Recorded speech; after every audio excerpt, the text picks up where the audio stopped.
Welcome back, everybody. It's Talking Sports on this Saturday. Big winning, action-packed weekend coming up. And legend Birmingham Greyhound Racing has become the action capital of the South over all these years. But to keep the churn going, I guess you could say, for lack of a better term, you've got to be able to update and modernize and add products that people want to have opportunities to play. And that's what's happened. There's a lot of buzz right now, a lot of news in the state about possible gaming options coming to the racetracks. Yeah, I think it's time that Alabama caught up with the rest of the nation. We got potholes this big in our road. We got kids that not learning very much in a lot of our schools, and this bill would enable the state of Alabama financially to get to the place they need to be in them areas. Plus, it would give us an opportunity to do what we really want to do as grown adult men and have the decision to make a bet.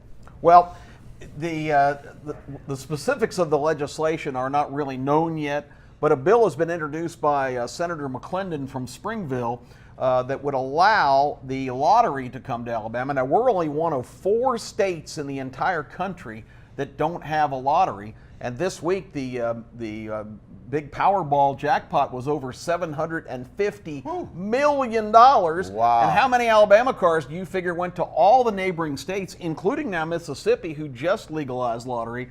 It really doesn't make much sense. No, and we need a politician in the state of Alabama to finally wake up and realize that millions of dollars is going to Georgia, millions of dollars is going to Mississippi. You're not stopping folks from getting involved in the lottery, so why not keep that money in state here? Make me run for mayor, make me run for governor.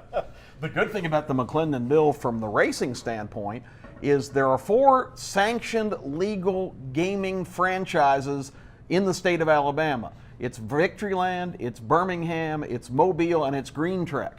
And this would allow those facilities in this bill to have what's called video lottery terminals. And Legend, what that means is it's just another way to play lottery games in an entertaining and a place to go for fun, as opposed to just going to a convenience store and getting a ticket.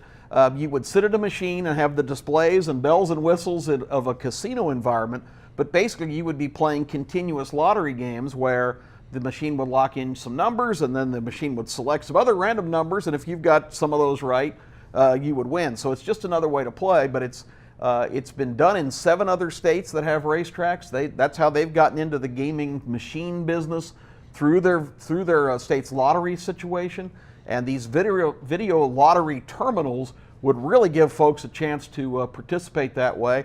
And it would be a big shot in the arm for the racetrack because, again, you've got to have modern products. This has been going on in this state for about 50 years since it was legalized, but there's really been no ability for the tracks to modernize and update their product. Yeah, my friend Danny Sheridan said Alabama thinks the stork still delivers babies, you know.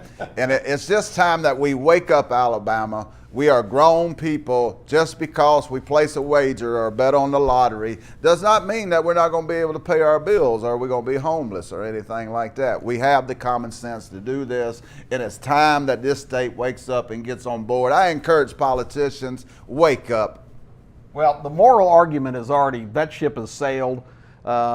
It's a brand new environment now, yes. and the insidious part of this, without getting slinging mud here, a lot of the people that have opposed this are getting checks from entities that have no interest in Alabama being in the game because they already have monopolies in some certain areas. Yes. Anyway, all that being said, the point again is, and going back to Danny Sheridan, we had him on this program last year, and Danny Sheridan said it is unconscionable that we've got legislators that won't let the people of Alabama go to the polls and decide this issue because they know better for everybody else, what's best for the state. This would do exactly that. This is not the legislature approving this. This would give you, the voters of Alabama, to go to the polls and decide if we were going to add a lottery and get the racetracks in the game. Yeah, and if the people vote, we win this. So let's let the people vote.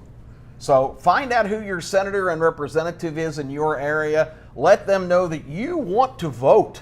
You want to have the opportunity to step up and let your voice be heard. Yeah, it's time, Alabama, to come into the 21st century. It really is. And we're going to see too, there's been I've got a lot of questions too, and we're going to wrap this segment up, but a lot of questions about the Supreme Court's decision last year to enable sports betting in states. The state still has to create a policy and a legislation and laws that govern that. So maybe even official sports betting, like Las Vegas style, could even come in on the coattails of this. Yeah, I was told nearly $1 billion left the state last year, kept going to other states, and that's just ridiculous. This is something that people is going to do, that they love to do, make sports more fun, more entertaining.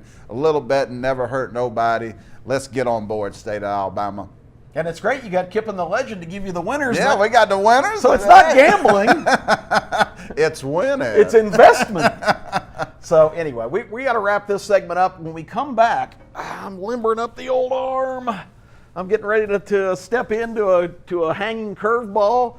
It's baseball. We're talking baseball. Yeah, Braves, baby, Braves. Take me out to the ball game. We will have that and a whole lot more, so don't go anywhere. It's Talking Sports. It's ABC 3340, and we're just getting warmed up.